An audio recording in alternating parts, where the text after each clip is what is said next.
Jelle Gaines has the gold. World champion is Jelle Gaines. All right, we are back for 2026. Just like all good professional triathletes, we didn't take much of an off season. Coming from AIT HQ, I guess we're going to call this AIT HQ, I guess, from now on. Yeah, it's the headquarters. Yeah. So, back after, a small break, I guess, maybe 3 weeks, 4 weeks, I can't remember, something like that since our last podcast. And we probably plan to have maybe a little bit longer off, but make hay while the sun shines. And we're here together on the Gold Coast. So we thought we'll get back together and get another pod out. Yeah, indeed. I think, we said we'll start back next year, and it is next year, no early next year, but early this year now, 2026. And no, it's good. We had a bit of a business meeting last week, and we thought, we better just get straight back into it. So here we are. Yeah. And we're going to, for those that have been always just listening to the pod, well, that's the only way you could have listened in the past. We are now on YouTube. So I have to remember not to do something stupid or funny, and Jelle just keeps looking at his phone all the time on Instagram whilst I'm talking or something. I don't know what you're doing. But yeah, if you don't want to just listen to us, if you're on, especially winter at the moment, and you are on the trainer and you'd rather watch something, you can actually watch us over on YouTube. And even, we're giving the camera a wave right now. And even if you don't want to watch it on YouTube, can you just go and subscribe? We need 1,000 subscribers before we can get paid. So even if you don't watch, just go and give us a subscribe on All in Triathlon on YouTube. Yeah. Cool. Off season. You're back training Christmas period. What have you been up to? Yeah, it flew by the off season. That's with these late end of year races. Like, you don't really have much of time for an off season, really. Like, it's 1st of January. Yeah, I think it was 2.5 weeks after Qatar, and you feel like you gotta start training. So it goes really quick. But we decided not to go away for off season. I think we've been away with the family enough throughout the year, so we decided to just be home in the Gold Coast. And basically, I just spent as much time as possible with Sienna and Kate, and did a lot of the days filled with Sienna, because Kate is studying and she has her exams quite soon, so she needed to get behind the books and study a bit. So I spent a lot of time chasing Sienna around, and I must say it kept me on my toes. It kept me being busy, and it's hard work being a parent of a toddler. What's harder? Because I guess you don't have the 5-hour training days and then having to come home and do bedtime and stuff in the last couple of weeks. No, not true. I have I was away into Qatar and Bahrain before, so I came home and got straight back into it. But it's a lot of fun. It can get quite draining a bit, like just chasing around, and because she's so active, like just constantly on the move. But no, it's fun. I'd say still training 30 hours a week is harder than chasing a 2-year-old around. Well, I don't know. We're going to get into this a bit after, but I may as well bring it up now. So during my Christmas period, we did a lot of things, but one of them was New Year's Eve down at Wollongong with our good friends. And I actually have to say friends, because last time on last pod, do you remember I was telling the story about Santa? Yeah. And I ruined my friends' daughters' assumption of Santa. Well, apparently in that pod, I just kept saying friend, and I didn't mention friends. And so it's James and Larissa Davey from Wollongong. James actually won the world title at Wollongong age group this year. But she was actually quite upset with me, because she's like, well, I see how it is. You're just referring to James when you said friend on the podcast last time. So you should have told her you're meaning her. Yeah. But yeah. Oh, yeah. And they've got two, a 5 and a 3-year-old or 2-year-olds. So similar age to Sienna, one of them. And they are very busy. They are on the move. Lovely girls, Pippa and Layla. We enjoyed having them as company over the couple of days, but they are very, very busy. I think, I don't think Larissa will mind me saying, I think Layla is just not sleeping that well at the moment. And just one morning, I think she just basically cracked it and just said, James, she's yours this morning. Take her off my hands. But I can only, I guess, sympathize or empathize with the fact of looking after 1 3-year-old. But I got to see or experience it for a small period over the Christmas time for 2 of them. So I can understand a little bit of what you go through. Yeah, I think having 2 is still another level. But no, I actually get this question sometimes, like people asking me how I combine it, being like a professional athlete and being a dad. And in the end, I think yeah, I have Kate that does a lot, and we have a lot of help, so I really can't complain being 2.5 weeks in off season and being a full-time parent. So I shouldn't complain. And it is like, yeah, it's also very cute. She's starting to like talk so much. And yesterday, actually, I was eating a bicky, as you guys say, in the car, and Sienna was sitting in the back, and she wanted some, so I gave her like a little piece and gave it to her, and she was like eating, and then she said, "I love it." I was like, "Oh, that's like so cute." So What bicky was it?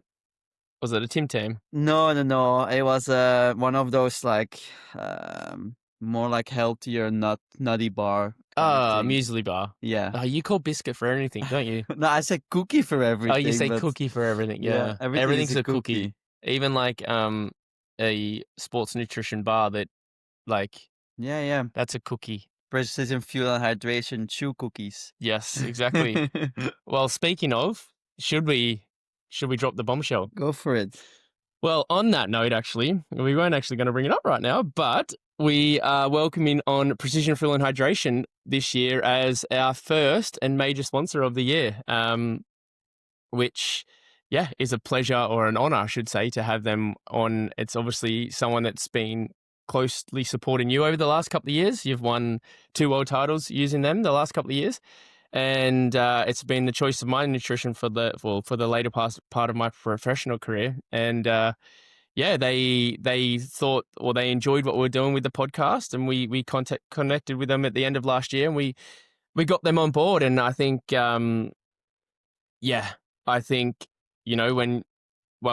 I think the pros have known the importance of nutrition for the last, I guess, 4, 5, 6 years. That is kind of like the boom in that, and age groupers are finally starting to understand the importance of nutrition now. And I think it's something with you, Jelle, like you're obviously a 2-time world champion, and and understand how important it is, and you're not just going to go with a brand that you don't believe in. And when you're a world champion, you get a choice, right? Like that's the luxury that you have. You get to choose a lot of your sponsors.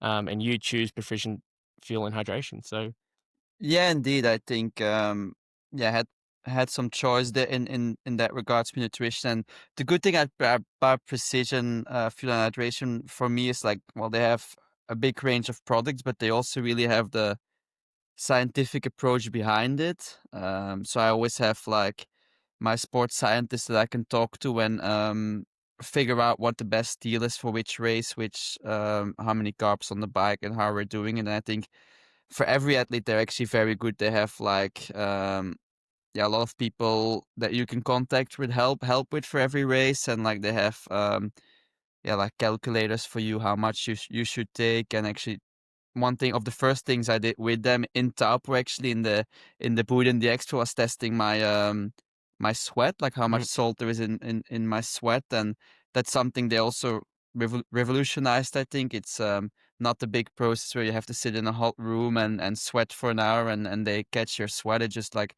a simple patch you put on your arm, and within like 30 minutes. But it's actually funny, like you said, you use it for the last part of your career, and I think for a big part of that, I was your sponsor for Precision Fuel and Hydration.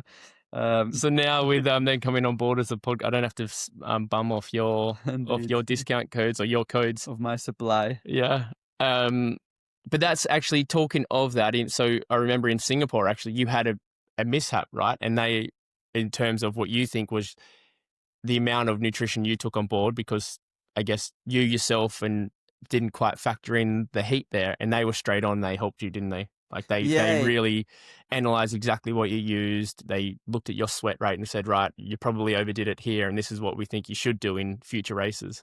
yeah, indeed. That's with me. Like I don't have much experience. Like I only switched last year, and then Olympic distance a lot less important. But I actually just did the same amount of carbs I would do for a normal race, but it was way hotter, and apparently it's a lot harder to digest carbs when it's super hot. So I was just not digesting it, and it's something that, like, for example, then in Oropesa where it was hot, I did less carbs, and especially for a T100 race or a 70.3 race, you need a lot, but you don't need to really go to the limits. Like if you use 100 grams per hour on the bike, it's usually enough, especially for someone of my size and weight.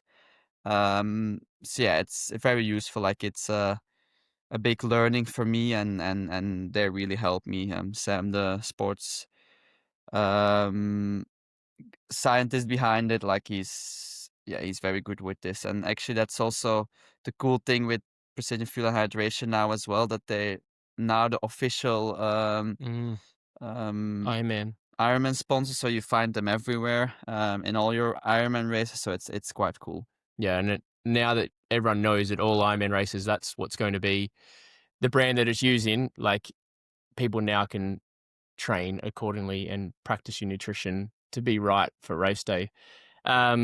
But yeah, so we're excited to have them on board for this year. The best way you can help support us and support the podcast is by supporting those that support us. So go onto Precision Fuel and Hydration website, use the discount code ALLINTRIATHLON for a 15% off discount on your first order. So yeah, go check that out.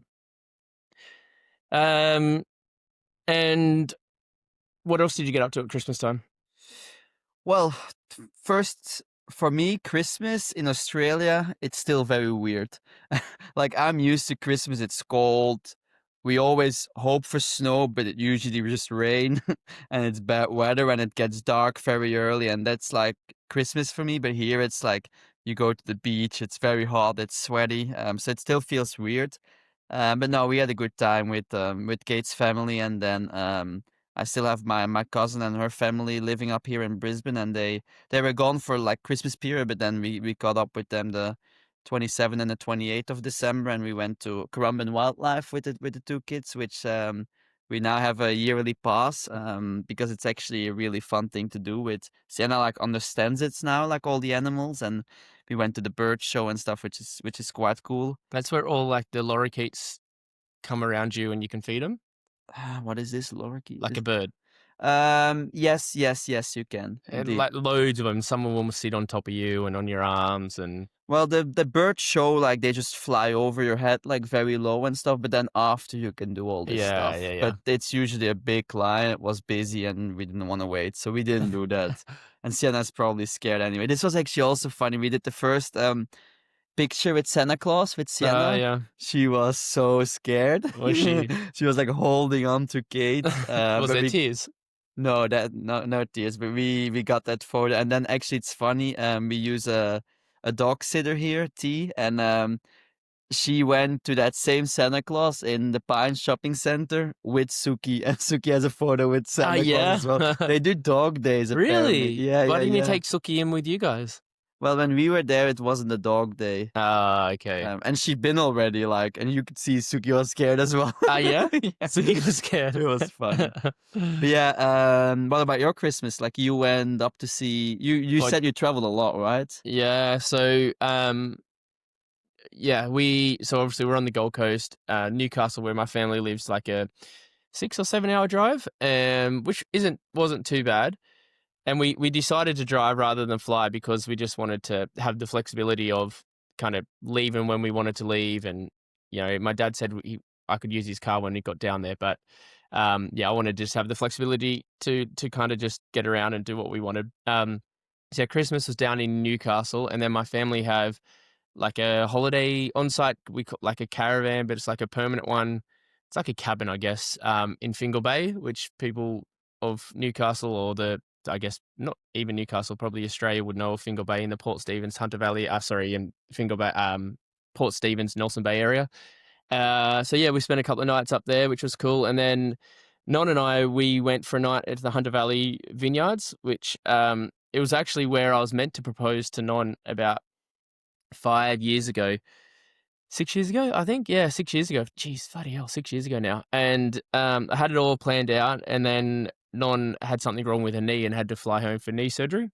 And so, yeah, I didn't get to propose there. So Then you proposed when she was in her bike clothes Yeah, after yeah. a turbo session. Yes, yeah. Very romantic. Aaron. Very, very romantic. But I had this whole thing planned out, like hot air balloons and all this sort of stuff up in the Hunter Valley. But yeah, her knee had to go and ruin that plan. But anyway, we went back to the Hunter Valley for a night, which is really nice vineyards, wine region. Had a really nice meal, and then we went down to Wollongong, like I said, for New Year's Eve, which we have a lot of good friends down there, so just a house party. We didn't even make midnight, actually, just before.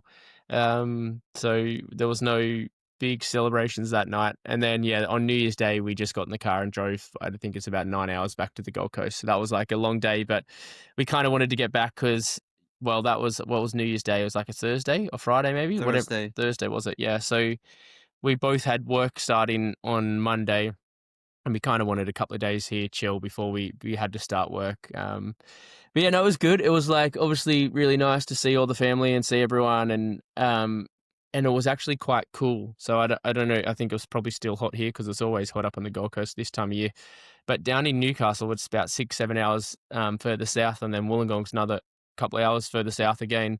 It was actually fairly cool. Like we had jumpers on one day, which was actually a nice change. Like if I'd come over to Australia from the UK and that was my Christmas, I'd be pissed off because it was actually just wasn't that nice. But coming from Gold Coast, where it's been stinking hot for a while now, it was actually quite nice to have, a bit of a nice change, go out training and not coming back absolutely dripping in sweat like you've just jumped out of the pool. So yeah, a good period. Got a bit of training done, not too much. It was actually nice in this period which is kind of what I've been doing anyway since Noosa, but really could be relaxed and just really do what I wanted to do, and not be, having to follow a set program. Well, yeah, Jack Kelly asked me if you were injured because you weren't running as much on your Strava. So yeah, you definitely took your Christmas break properly then. I took my Christmas break properly, which I found interesting though, that question from Jack, because like if you look at my Strava graph, it's been steady basically the whole time. I was doing some long runs, but my Achilles had been, and it's thankfully, touch wood, getting a lot better. But it had been quite sore in the last, 4 to 6 weeks, and anything over 50 minutes, it would really start to annoy me. So I had to sort of back off those long runs for now. So it's a bit of a, how do you call it? A jigsaw? Yeah, it's a zigzag or up and down, not super consistent, but it's always been mostly between 60 and 70. Yeah, kind of. Between 50 and, let's say between 50 and 70. 80 here, 80. I would say, yeah. If you got the average though, it'd probably be 49, 50, 55. That's not 60. But then look at the 70, 65, 70. There we go. 79. 79. So I've probably got, that brings the average up to, I reckon. That was that run you did with me. Well, that would have been that week. And then you see there, the next week was quite small. It was probably, when I probably effed my Achilles up that time. Yeah, went too hard. Talking of Strava though, our Strava club. Mm-hmm. Yeah. So we have one more. So actually, Precision Fuel and Hydration, and now they're obviously on board as a sponsor of our show, but they're still handing out we have one more month of the voucher, don't we? Was it $75 US or equivalent per gender? Something like this. Don't quote us on that. I think it was whatever we wrote at the start. Whatever we said in the previous podcast. I think it's $75 to one male and one female. So this month is simple. All you have to do is make sure you follow our Strava club, All in Triathlon on Strava. And then what do we say? We just a comment, some form of comment on this episode on Spotify. Yeah. Yeah? All right. No, yeah, you can comment whatever. And then we draw one. Then we randomly pick one. Or, I mean, the funnier the comment, maybe will help you stand out. Okay. Yeah? So it's not random. Well, it's random as in we, yeah, okay, we choose. We're going to choose who wins this one. And the one that makes us laugh the most will be the winner. Yeah. Cool. Shall we talk about our race battles? Well, yeah, actually, your 2 races for 2 podiums to start the year. Yeah, 2 out of 2. We did a double swim run. How are they calling it? Double dip swim run. Is that what they called it? Yeah, I think so. I didn't hear because it about was funny because we always say to Sienna that she can't double dip. You know, with crackers and hummus, she would like just lick it off and get yeah. more hummus. And not eat the Cracker itself. Yeah. So we did a double dip swim run on Sunday. It was 500 meter swim, 4K run, 500 meter swim, 4K run. We finished 1-2. It was a tie. Well, we according finished to Aaron. 1-1. Okay, we finished There was 1-1. no second place. So normally when there's a tie at the top, they go to third place. Okay. So Travis Coleman got third place. Got third place, and he gave us a bit of a run for our money, right? Like he got a little bit dropped in the first swim. Aaron pushing the pace, me tickling his toes, and then he came back on the run, and then we finally got rid of him in the second swim. Aaron had to overtake me though in the swim for it because I wasn't going quick enough, according to Aaron. And then Aaron had to hit some PB heart rates on that second run. So Were they all time? No, probably not. I don't think they were. Probably of 2026, which was the second or third day. But of they were high. 2026. There was high. I think I hit a 190, which is quite high. Yeah, and then yesterday, which was Wednesday, we did Wednesday Worlds. It's like if you're from the Gold Tour, who've ever been here, it's quite famous. Like every Wednesday, they do either on the Runway Bay crit, it's Luke Harrop. Luke Harrop, yeah. Or they do it on the Narang crit course, and it's just basically an hour full gas plus 2 laps, which I finished second, and Aaron has a DNF. Yeah, well, okay. Well, I'll explain that one first then. You'll see you had Falco, he was out doing a YouTube video, which I guess will be released not long after we probably publish his podcast, so you can go watch it yourself. But did you just explain? Sorry, did you explain just that you got a breakaway? No. Okay, I didn't. Yeah, so we started. It was an hour plus 2 laps, and within 10 minutes, I think Jelle got was it the first 5? 5 minutes. Wow. I don't even know. I don't, just like a lot of these things, when it's a big group, like, and it's all messy at the start, I don't even really remember how you got away. All of a sudden, I'm like, oh shit, they're away. Yeah. But yeah, anyway, to cut the long story, to get to me not finishing, eventually our group got lapped by those 3. And once we got lapped, we got told to get off the back. Obviously, we can't interfere with your race. And that was about 2 laps to go. And it got a bit like tactical then in our group as well. The 3 of us as well. Like we didn't really. So, and we're not allowed to then overtake. So I'm like, and there's no prizes for 4th. And I wanted to see your finish. So with a lap to go, I just stopped and watched you watch the sprint finish. But yeah, I think so. However you got away, I don't know. All of a sudden, you guys had a gap, and then like we had a plan that we weren't going to chase each other down, right? But I was like, fuck, 5 minutes. So if we don't, if we don't chase now, we're just literally I'm just going to ride around the group for 55 minutes. I may as well just stayed at home. So we chased, and I reckon there was probably 4 or 5 strongish dudes roll in. Yeah. So there was I reckon there was about a 15 left. So what would you say? 18 started ish? I know 12 were on the list, but then I'd say it was maybe even a bit more, like 20, 25. Yeah, I wouldn't. Yeah, we'll go with 20. Okay. I think it was probably about 20. About 20. So we'll call it roughly 15-ish left still in the group after you guys got away. And I would say probably a third of them at the start were rolling quite well.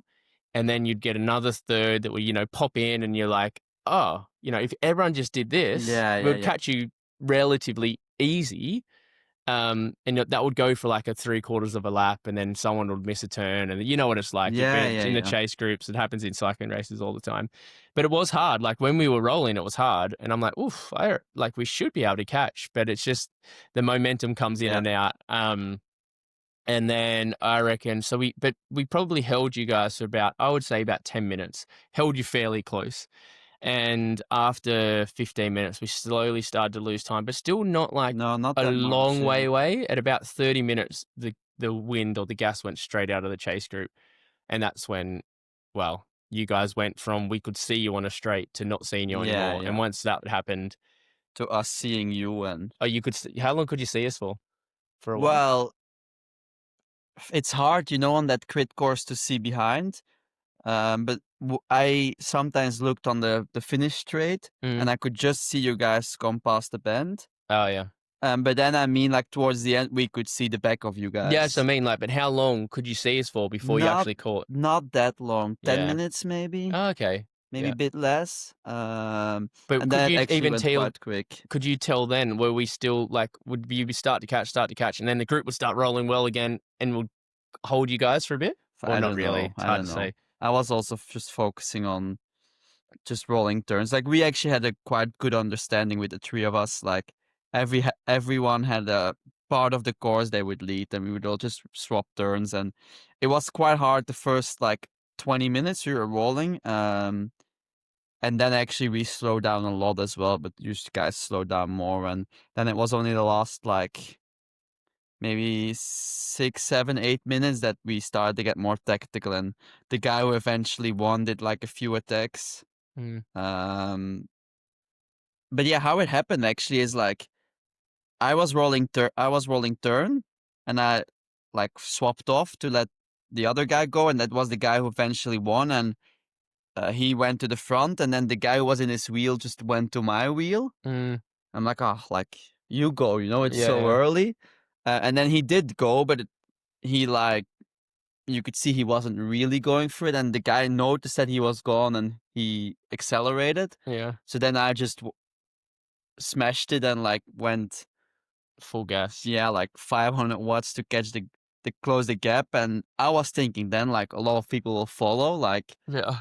but only one guy joined up. And then for the remaining like first 5 or 10 minutes when we were just the three of us, like, people will come. And then I was like, maybe people won't come. This is gonna be a bloody long hour. And yeah, then we luckily slowed down a bit as well. And then towards the end, the guy that won was quite strong, but you could see he was like more explosive than me. So every time he attacked, it took me a bit to catch up. But Mm. I feel like after the initial attack, like I had a bit more than him. And then with like a lap to go, it was just the two of us. The other guy got dropped, and I countered another attack of him, and then he wanted me to take over, but I just like sprinted away from him actually then, like really tried to get a gap. And I had a bit of a gap. That's when you were there with like a lap to go. I had a bit of a gap. But then there was the headwind section, and I started struggling, and he came back, and then You almost got caught by the third guy. yeah, and then we went really slow for the remainder of the lap because he didn't want to lead anymore, and I didn't really want to lead either. And then the guy almost came back, and then I opened up my sprint, and I don't think it was that hard for him to overtake me in the sprint finish. I actually had a You had some maximum. Why are you getting that up? You had some maximum heart rate for yeah, the solo, yeah, which I'm yeah. sure you can say now. But I reckon, like, obviously in hindsight now, and it's only Wednesday World, so like whatever, it doesn't matter. But I reckon if you just kept the gas on, because I think your best way to have beaten him is like getting into that sprint, and you're both really Yeah, effed, and yeah. hope that he's just more effed than you are. Probably. But Yeah. well, yeah, and I haven't been in a bike situation with like this, I don't have any experience. And this guy is actually a cyclist. He was gonna go to Perth today to compete at the Australian National Champs. So I guess he gets in that situation a bit more than me. Yeah. But yeah, I had a especially heart rate all time third over 5 seconds, 197 197 on the bike. for how long? Sorry, 5 seconds. 5 seconds. 1 minute, 195. And I have also my 60-minute all-time PB, 176. But then also my power, like the first, well, first 20 minutes when we attacked 330, which for me is quite a lot. And then yeah, for like 60 minutes I had 309, so that's about what we had for the crits at 309 Was power, is Ben which was Ben, is Ben happy with that? Did he say much? Ben had eye surgery, so he can't really look at screens yet. So I don't know if he analyzed it properly. Yeah, okay. So I don't know, but I was quite happy with that. Like I wasn't sure how I was gonna feel after, like it's my first week back training.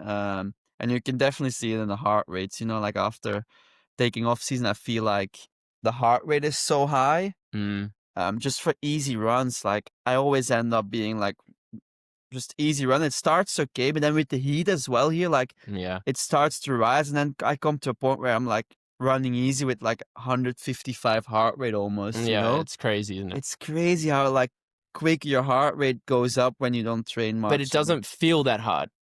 Like Doesn't if you feel had that hard, yeah. 155 heart rate when you're fit, like what pace would that be for you? 330 I was going to maybe, say, yeah. 330 per kilometer, something like that. And your respiration rate or your breathing rate's quite high. Yeah. Where I don't like your breathing rate's not, well, I don't find the breathing rate that high. It's just the heart. I mean, there's simple, obviously, physiology reasons behind it, Yeah. scientific reasons behind it, which we know, but it's always, every time it happens, I'm always like blown away by how I could just go for an hour run at 4:30 pace and be at, well, didn't I show you? I showed one of my long runs. I did a 2-hour long run, which probably was the one that ended me. If it wasn't the Achilles, it was this run where I can't remember, but it was over 170 Yeah. beats for 2 hours. Average. I'm like, I didn't even know I could have a heart rate that high for that long. Yeah, that's crazy. Generally, if I did 170 heart rate in temperate conditions when I'm quite fit, that's probably 3:15 pace. Yeah. And I'm running 4:15. Yeah, it's insane. But it's also the humidity here. It's not just the heat. It's like so humid all the time. Yeah, But yeah. it will come down. It's funny because I actually I didn't really take an off season, like, and because I wanted to just keep things rolling because I didn't want to get too unfit, because I thought it would be too hard to get fit again for when I need to race for Sam in a couple of months. Mm-hmm. But honestly, I reckon after doing that swim run, I was like, I think I'm as unfit now as I would have been if I'd just taken 3 weeks off. Like, because I don't know, it's like I've just sort of trained at half load what I'd normally do. So I probably average 13 to 15 hours a week since Noosa. And I'm actually really surprised at how unfit I feel. If we look, like, swimming's fine, that will always be fine. Bike was okay, like, I did an hour yesterday at close to 300 watts, like just towards the end it dropped off, and felt okay. Like I felt all right, not good enough to go with that front group or the breakaway, sorry, Mm-hmm. but I actually felt all right in the group. That's fine, but the run, it really is hurting. Like it just does not feel comfortable right now. And in that, so we did that swim run, and it was like a 400-meter swim in Tally Creek, a 4K run. The first one had a bit of a hill, second one was flat. So we did 400 swim, 4K run, 400 swim. 500 swim. What, you reckon it was 500 there? I have no Anyway, idea. whatever it was about like 5-minute swim, I think. Yes, and then another 4K run to finish. And the first one we had a local guy, a really, he's a solid athlete. Yeah. I remember you you ran against him in a park run, didn't you, where it took a low 16 to beat him? Yeah, I think so. I think that was about it. And yeah, he ran with us, or he was with us on the first one, and then we dropped him a little bit in the second swim. And then on the first run, I was like, right, let's just run at this pace, Jelle, to the turnaround, which felt okay at the start. I was like, I think I can run at this pace till we get to the turnaround, which I think we did. But then I got to the turnaround and I was like, oh, I'm going to have to slow down. And then I looked at the average pace of that, and it was only 3:30. Yeah. And I was like, fucking hell. Oh, shouldn't swear. Sorry, we're on YouTube now. That apparently ruins the algorithm or something. But Anyway, we got to the turnaround. I was like, Jelle, I need to slow down a little bit. And I felt like pretty crap about myself after it. And then it wasn't. Did you? Well, I was like, not crap. I was just like, well, I'm a lot unfitter than I thought. Yeah. But then it was like when we looked at that segment on Strava, when we finally, so the first part of the run, it's like really quite twisty. It was a really busy path. Yeah, dodging people, bikes, dogs, families on bikes and stuff. And then when we finally got onto the path out the front, which was like a K section maybe, the segment there we ran at 3:10 pace. Yeah. I was like, oh, okay, all right, I'll take that. Like that's how I feel like I should have felt for 3:10 pace, not 3:30 pace. So in the end I was like, okay, I still am unfit and I'm nowhere near as like that 3:10 pace should not feel that hard as it did. But for January, that's about right. But I actually think that, so I reckon I swam about as hard as what you ran, but for you, the swim was still relatively okay. But for me, I was on my limit on the run. Yeah. And that was the difference. But you kept looking back. You thought I was going to outsprint you, didn't you? Well, no, you said like after you did, I need to slow down. So I slowed down with you because I wanted to just stay together. And then towards the end, I was looking back a bit more because I felt like you were maybe getting a bit of a gap. Oh, getting dropped. Yeah. But I Okay. think it was just because it was, again, like quite a narrow path there with like I just some wanted people to dodge. Yeah. But no, my plan was just to finish together because we have to mention it was a social event Yeah. because Kate did not like my title on Strava. I said first win of the season. Oh no, that's fine. She's like, oh yeah, it's a social event. Like you shouldn't, like people won't understand. Yeah, so I'm saying it was a social event organized by the GC Social Tri Club, and yeah, Kate's sister's partner Tom is part of getting coached by them, and that's how he convinced me to join, and I convinced you to join it. So it was a fun Sunday, and then we had some coffee after, and yeah, it was a good start of the day. But I think Precision and all your other sponsors can expect an invoice for that one soon. First invoice for the year bonus. Yeah, like first out of the water bonus. You didn't get first out of the water. I got the timing ship. I was first. Yeah, you probably because Jack Sosinski actually texted me saying that you let the swim I saw. Yeah? Yeah. What? Just because I was a bit quicker getting out of the water in the sand, I think, than you. Oh, were you? Well, I guess. I don't remember that, but anyway, I'll trust you and Sosinski on that. But yeah, no, that was good fun. I know you've probably only got a couple of weeks, if not 1 week left of that sort of stuff before you have to knuckle down. We won't announce your race calendar yet, I don't think. Maybe we'll get probably your YouTube channel will get the exclusive, and then we'll time it, we'll right? time That it. it's both at the same time. Yeah, okay. But yeah, obviously you've got some big plans coming up. So I think you probably got 1 more week, I think you said, of Ben said fit for fun or fun for fit or whatever it's called before you have to get onto a proper program. Yeah, he said I could do some fun intensity for the next 2 weeks, and then we have to go into full prep for the next few races. Yeah.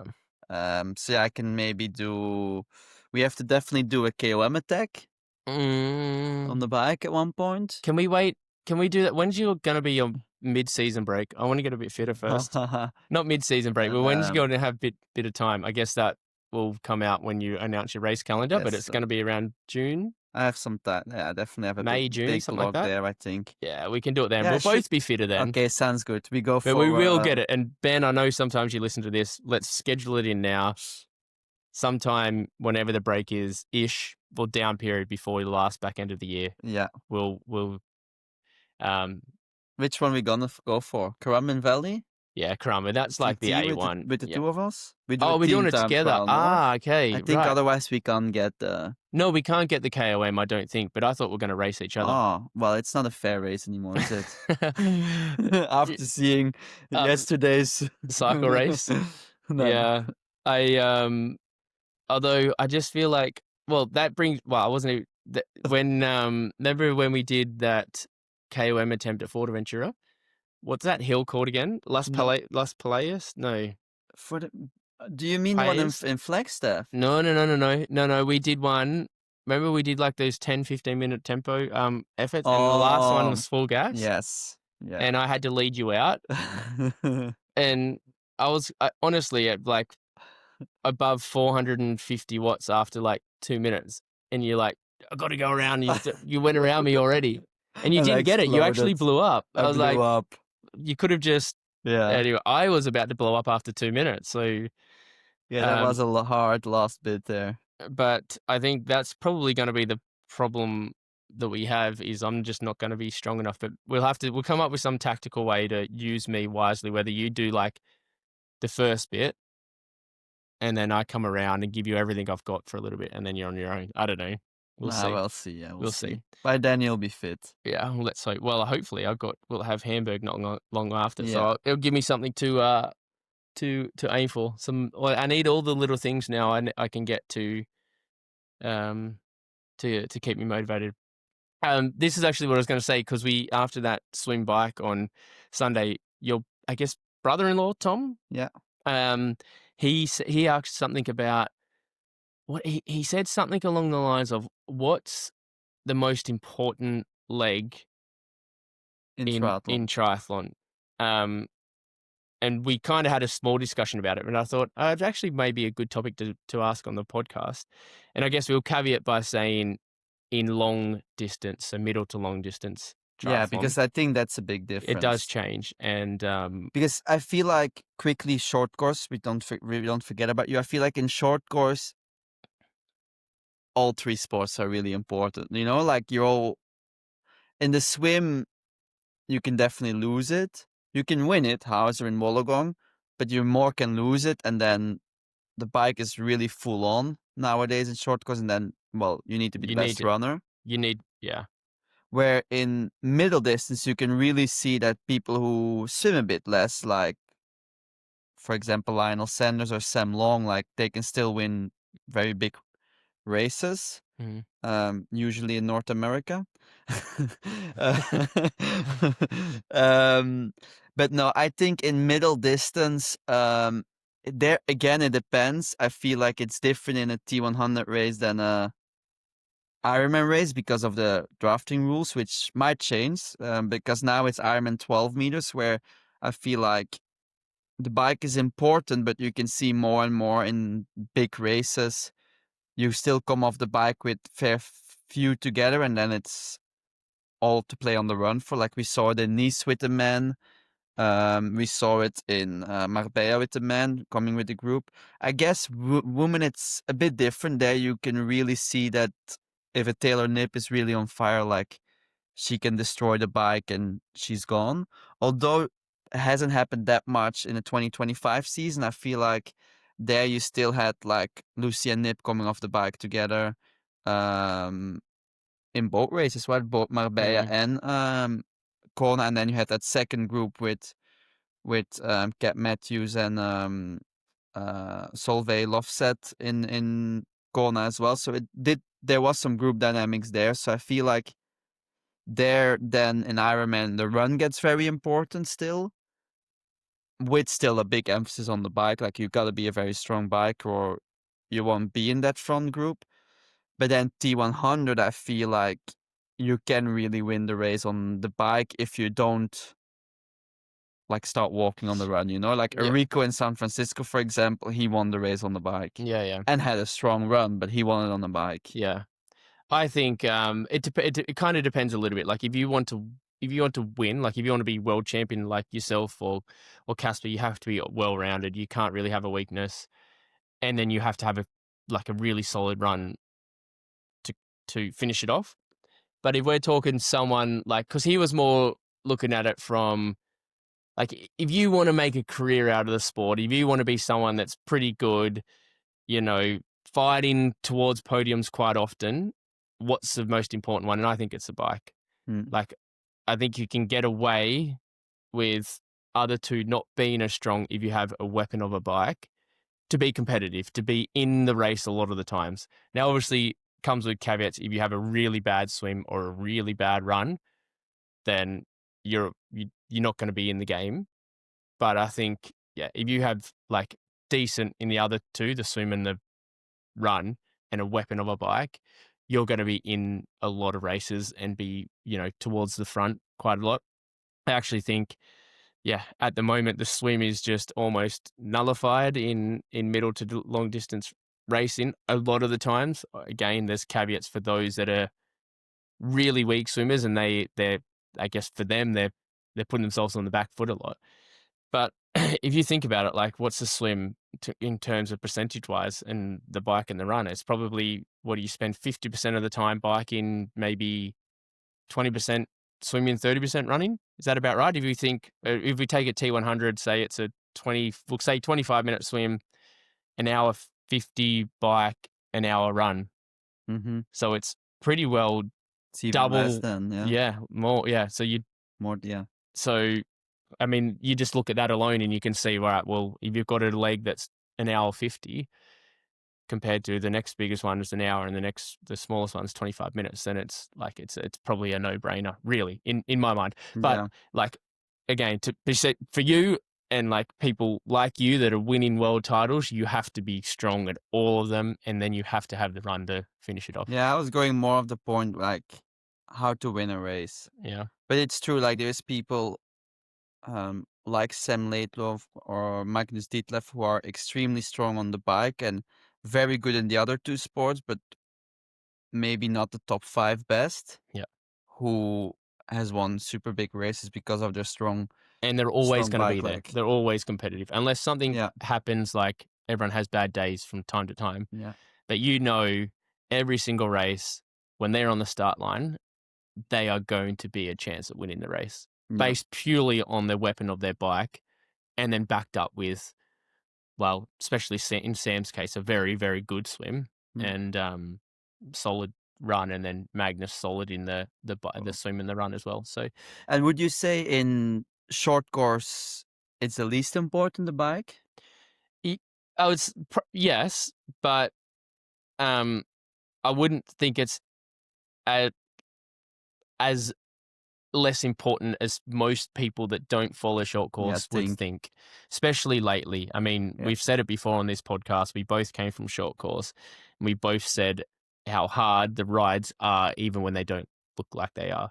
The thing is, and you see it now in short course racing, the amount of guys that come across to middle distance that are strong on the bike. Sometimes it takes them, like a Morgan Pearson, took him basically almost a year to figure it out, to understand the effort, to get dialed on the time trial bike. But by the end, he wasn't the Uber biker, but he was good enough, really solid. And you wouldn't even have said, like, Morgan wasn't an Uber biker in short course, was he? Like, he was a very, very strong rider, but he wasn't like an Uber biker in short course. So that's the type of, there's loads of athletes racing short course at that sort of level right now that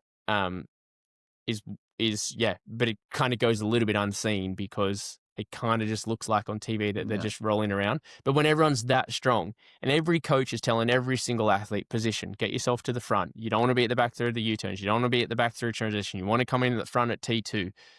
Like, that's happening every single lap, every single time, every single U-turn, every single 90 degree. The effort that goes in all the time to stay at the front, it's hard. And if you've got lots of strong cyclists trying to do that, that's just an effort in itself, the whole ride, just to position yourself well. And that's why you often see it's not the strong guys being technically good, whilst they normally are also technically good. They're at the strong guys are at the front because they're strong, because they can be strong enough to put themselves into positions to be in the right spot in the race. So I think from a middle distance perspective, if you're a young guy at the moment or girl, get right in your bike, because I think you'll go a long way if you have an Uber bike, again, with a good run and swim to back it up. I think that was like a discussion that I thought might be interesting. If you've got a different opinion, that could be what you comment on the Spotify below, to get the Precision Fuel and Hydration voucher for the month. Give us your thoughts on what you think. I guess there's no real right or wrong answer. It's a subjective opinion, but I guess we're pretty experienced. Everything on the podcast, I guess. Yeah. So I reckon we start this reoccurring segment, a highlight of the week for someone from our Strava club. Yeah. We had a look at it this morning. So yeah, we mentioned it, but yeah, All In Triathlon Strava club. I went on to it and I went on to like the leaderboards, like the weekly leaderboards or the last week's leaderboards, and there was a guy on there called Jan Stratman. Now, a lot of people listening to this would probably know of the German professional triathlete called Jan Stratman. And the number one on the leaderboard was this person, Jan. And they had 33 hours or 32, was it 32, 33 hours? Oh, yeah, 32 hours of training. Yeah. And I was like, I mean, that's good. Like, I'm like, oh, that's really good. I'm like, oh, Jan's like training hard, you know, he's like right into his winter training. He's probably looking to lock down a good early season Ironman probably. You know, so I was like, he's going well, but he's a professional athlete. Like we all would have done 32 hours a week in the winter time at some point. It's not super not common. So I was like, I'm not going to give him a shout out because that's almost what you expect from a professional athlete. And then you went onto his profile and you're like, no, that's not the Jan Stratman, the German athlete. It's actually some other, I don't know if he's an imposter. We're not sure, but whoever you are, Jan Stratman, who did 32 hours last week, you're getting my shout out for the week. Cool, and I went a bit deeper. Aaron just saw the first guy of last week's scoreboard, and that's his shout out. My shout out goes to, how would you pronounce this? Bryce Kedlick? Bryce Kedlick, yeah. American guy who seems to be a very decent runner and does a bit of triathlon as well, who did a double threshold workout. So did a run session in the morning with some threshold, a run session in the evening, 12 by 400s. On 30 seconds rest, averaging 119. Very solid, no? Well, it's solid, but at 32 hours a week compared to he did 41 minutes. Plus, a 41-minute run. Plus, he did a 9.5-hour work shift in between. So I think that's worth a shout out, doing a double threshold before and after a 9.5-hour work shift. And that's not like you just sitting at pool deck shouting sometimes. This is probably someone who actually does proper work. Well, so, you reckon just because he's got his shirt off and he looks like he's got some muscles doesn't mean he's some sort of laborer or trader. Yeah, he's probably a tradie. Probably worked the whole day at someone's roof. Right. So, okay, again, this can be another Spotify comment. An age group athlete that's done 33 hours of training for the week versus someone that did a double threshold was so 2024. Like Jakob Ingebrigtsen did that back in 2024. Like, move on. That's old news. Just saying one thing, your 32-hour guy, we couldn't even see what he was spending his time because he was private. So it could be that he's just like loves walking to work every day. You know, he maybe does every day. That's still a long walk to work. Every day a 2-hour yoga session. Yeah, well, you do yoga. Could you imagine 10 hours of yoga a week, and then he walks 22 hours a week to work and back? That's like 2 hours of walking there and back a day. If I Yeah, but walking is so like 2018. Well, anyway, you guys at home can be the judge. What do you think? Yeah, and if you do impressive workout and you're in our Strava club, like definitely tag us in it so we know, because it's very hard. There's we have quite a few members now and it's hard to go through them all. So if we need something to stand out, basically. Yeah, indeed. If you think you did a impressive workout that's worth mentioning on the podcast, definitely tag us in the description, and yeah, so we know, we're aware of it. So you don't be lazy and just pick the first guy that looked good with no shirt on, and I just went the first guy that did the most amount of training. So, cool. I reckon. Well, no, we've got some voice note questions as well, don't we? So we'll finish off with a couple of voice note questions. Thanks everyone for sending them in. We've got a few. We won't go through all of them, but we will just maybe do 3 of them. We did put it out, so you can always find the link on our Instagram, All In Triathlon Instagram, on the home page there. It's called Speak Pipe. You go onto that, you can press record, you can put in a question. No question is off limits. If you're ever at home and you're thinking, I wonder what a pro triathlete thinks of this, or I don't know, nutrition, doping, like anything that you may pop to your mind in the sport of the professional world, I guess, from that angle. Don't be afraid to do it. Yeah, so go and do it. The only thing we ask is if we keep it to 30 seconds or less, just because, well, everyone else doesn't want to listen to a question being asked for 2 minutes, I don't think, unless it's like a poignant question that needs like a big description like that. Yeah, nothing is off limit, but if we don't like it, we probably just don't use it. Yeah, pretty much, I think. But we'll probably have a good laugh about it amongst ourselves. So you can at least we listen to all of them. So if you don't get onto the podcast, but we find it funny anyway, at least we'll have a good chuckle. But yeah, here's the first one. What's involved in a Bahrain Victorious sponsorship? Is it coaching? Is it facilities? What's involved? Well, that one's for you, Yellow, obviously. Yeah.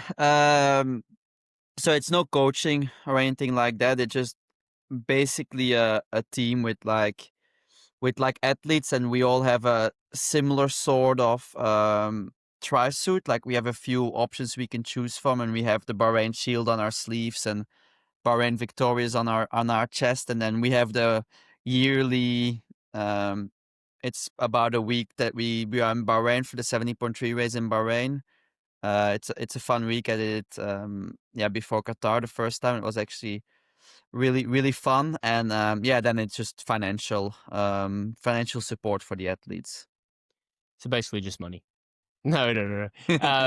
But you didn't mention, and no, this is not. You all, so the way Bahrain works as well, like obviously you get bonuses for doing really well, like big level races.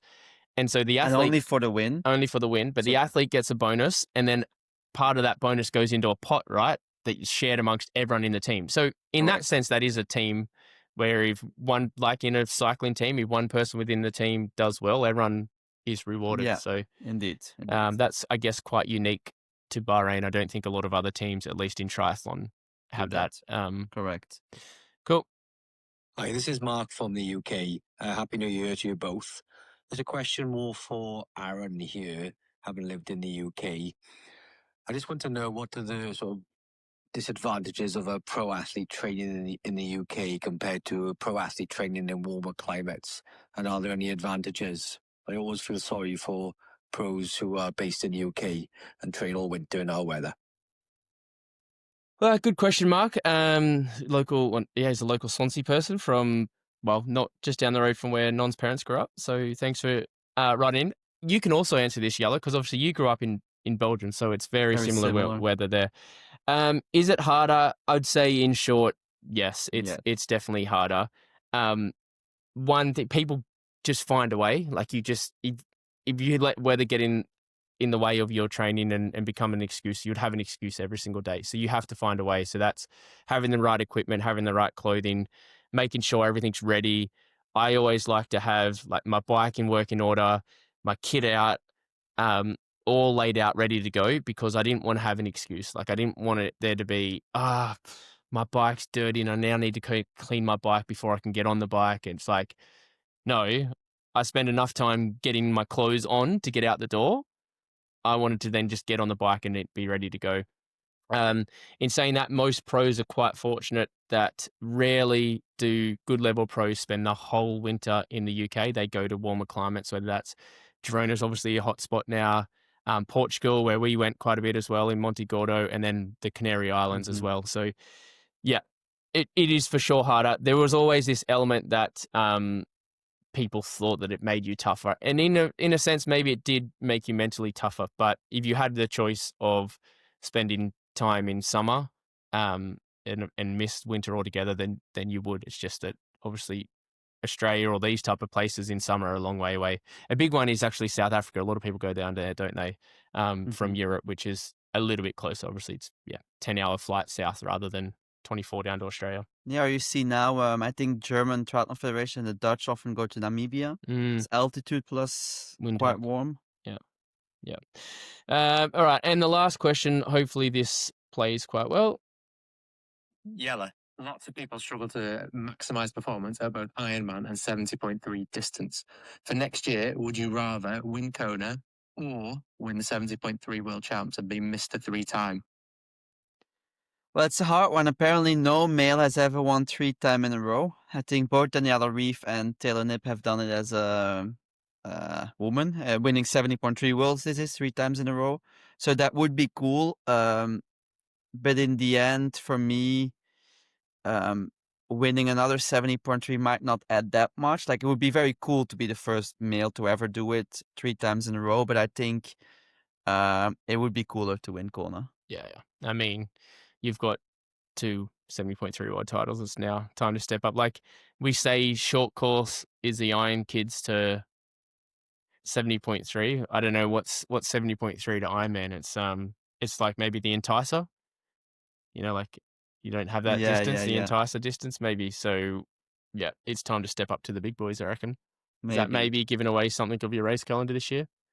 Well, it's definitely something I'm thinking of with my coaching team and with Bart Arnouts as well, who manages me. Like, what are we gonna do indeed? Because that's the thing with now, like and long distance. There's lots of opportunities, lots of big races where you can make a good living, earn good money. So there is lots of opportunity. But then I noticed that last year as well, I'm not very good at racing a lot. Like, I feel when I did that Euro block of T100 with London, what was it, Fréjus and Oropesa, that my shape goes down quite a lot when I have to race too much. So I can't be the one that does everything. I think I need to make choices. So yeah, I will, like, I have in my mind what I want to do We'll have next to year. just stay tuned. You will. But yeah, indeed, like, People will know very, very soon, I guess. Or maybe not very soon, but in due course, people will see your race calendar. Yeah. Cool. I reckon that wraps us up. Thanks, everyone, for listening. Welcome back. Happy New Year. It's good to have you guys back. It's good to be back. Thanks again, Precision Fuel and Hydration, for coming on board this year. Go check out their website, All In Triathlon, at checkout for 15% off. Yeah, see you next week. Ciao, ciao.